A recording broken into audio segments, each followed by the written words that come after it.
Y'all, so in the last video, my DC sniper video, I told you guys I'm from Washington, DC, right? And I talked about the early 2000s being a very exciting but dangerous time. What I didn't tell you guys is that DC always been dangerous.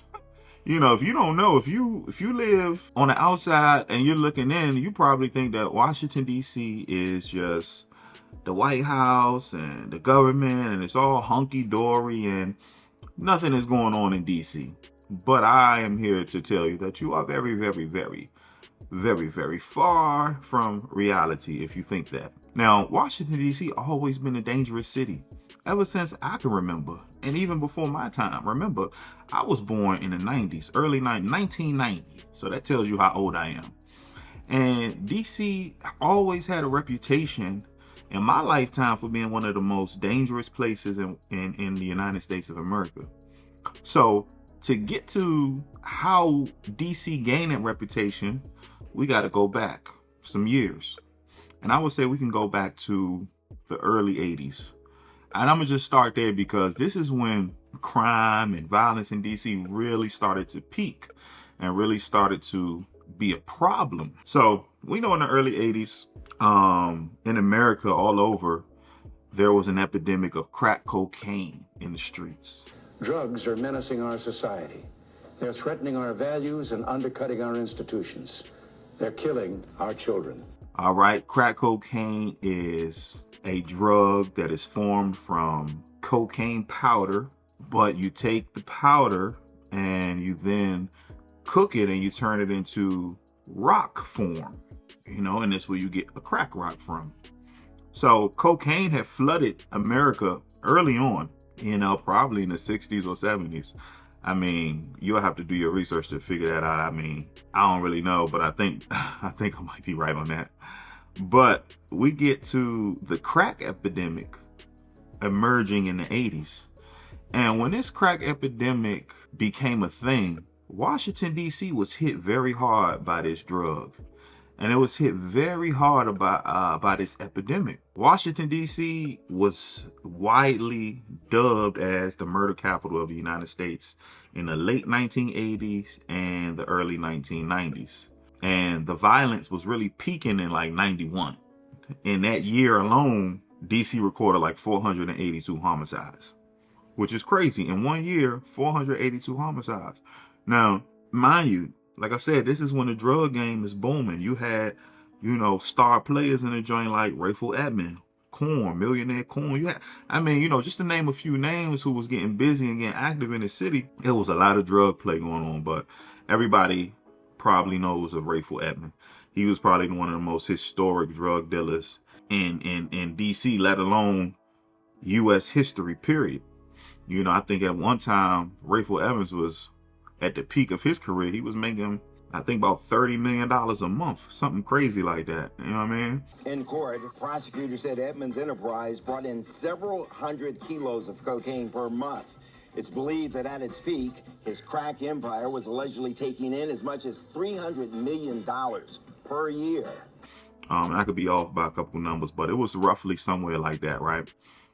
So imagine, we talking about the crack epidemics just smashing the city. People on drugs, people selling drugs. The violence that came behind the drugs, it really just exploded. The wars over crack territories helped send the district's homicide rate through the roof, 400 per year, earning the city the dubious title of murder capital of the world.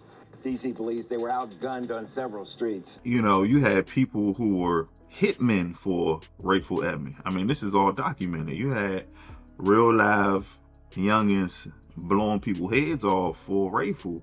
It wasn't only, I'm not going to just attribute all of this to Rayful Edmond, but this is just to illustrate the kind of thing that was going on and the key role that he played in the violence in DC. So that's the late 80s, early 90s when DC was really at the peak of violence. Now, throughout the years in the 90s, it just became a standard thing. I would say, like, as far as I know, the crack epidemic, it expanded through the 90s and it lasted all through the 90s. Yeah, of course, drug dealers like Rayful Edmond and the big time dealers had got locked up and went away. But that didn't change the damage that they had already done to the city. It didn't change the hundreds or thousands of lives that were affected by this drug and by what was happening. And the thousands of youngins who's coming up after, Edmund and all them, and they trying to get into the game to get them some money. You know what I'm saying? So throughout the 90s, it was just a terrible time.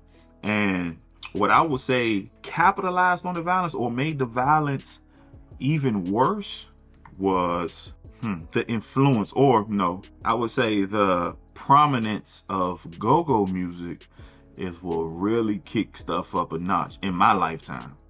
In my day, go-go music was the catalyst to a lot of youngins taking dirt naps. A lot of youngins falling off the map because of the go-go's. Go-go music, go-go events, all that, right? Go-go. And for y'all who don't know what go-go is basically the soundtrack music to DC culture. It's the soundtrack to a life in DC. If you grew up in DC in the 70s, 80s, 90s, go-go was your soundtrack. We rarely listen to a lot of rappers and, mainstream music because we had our own thing. We had go-go's, y'all. You know what I'm saying? We rocking to the congos, the roller toms, the drums, you know what I mean? Like, we rocking, Slim. We got our own vibe. We got our own culture. And go-go started off as just a representation of DC culture. And it was like, it brung people together. You know what I mean? But somewhere along the way, the go-go music started to not bring people together in a good way. It started to actually tear the city apart because go-go bands that were coming up. All right, so let's do a little quick history rundown. You had Chuck Brown, which is considered the godfather of go-go. You know what I mean? 60s, 70s, you know what I'm saying? 80s, right? You got Rare Essence, you got Junkyard, Northeast Groovers. These are the early bands that was cranking before my time. These are the old heads. These are the go-go bands that were bringing DC together, so to say. Like, it wasn't as much violence from the go-go music because go-go was just about partying and having fun. It was just about people coming together in the city, having fun. You know what I'm saying? Real life, dancing, jamming to the music. But then, along the way, we get other bands that came out. The younger bands, you got the UCB, Backyard Band, TCB, Raw Image. These bands were starting to come into play. And these bands were bringing a whole new wave of go-go to where now the go-go isn't just about, banging on the drums and singing fun songs. It ain't like the sardines, hey, and pork and beans. It ain't the 3 in the morning, the lights go out. In the morning, it ain't that.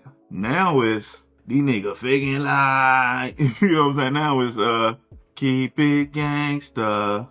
When a beef come, you're the first to run. Keep it gangsta. That ain't your gun, it belongs to. So now you got the bands bringing in more street-oriented music through the go-go because guess what? These bands is being influenced by the streets themselves. Like I said, we in the crack era. We in the guns, the violent era. Right? We in the early 90s, so these bands that's emerging in the early 90s, like Backyard and UCB and them, they are, how they say rappers nowadays just kind of just rap what they see in their neighborhood. They rap their environment. They rap the soundtrack to what they see is going on. Well, this was what go-go was doing in the 90s. These what the go-go bands was doing in the 90s. They was just being the soundtrack to what was going on around the city. And unfortunately, it was a lot of murder and violence going around the city, a lot of neighborhood beefing. You see what I'm saying? So now the bands is coming in and they are elevating the tension between neighborhoods and stuff like that because you got bands calling certain neighborhoods and putting certain neighborhoods in the spotlight at the go-go shows, at the club, and then you got the neighborhoods that they beefing with there. And it just get a little mixy. It get real mixy and real nasty in them Jones. But I would say from like the mid 90s up until the 2010s, like go-go was the prime catalyst for a lot of murder. You know what I'm saying? Because youngers will go to the go-go's and a lot of youngers wasn't making it home. You had goals like the black hole, where yeah, it sound like what it is, right? The black hole, you might not make it out the black hole. You hear me? Like if you go on that joint loafing or looking for some type of beef, or if you would, if you in your hood in that joint and y'all see the opposing neighborhood that y'all beefing with, you better be ready to either, go as hard as you can or get up out of there, shawty, because it get real nasty. So the city was very violent, man. And I mean, this violence permeated through every facet of black living in DC. You know what I mean? From, like I said, the go-go to now it's in the school system. So it's already in your neighborhood. You got neighborhoods that's beefing with each other that's right up the street from each other. And it was just a lot of violence, growing up in DC.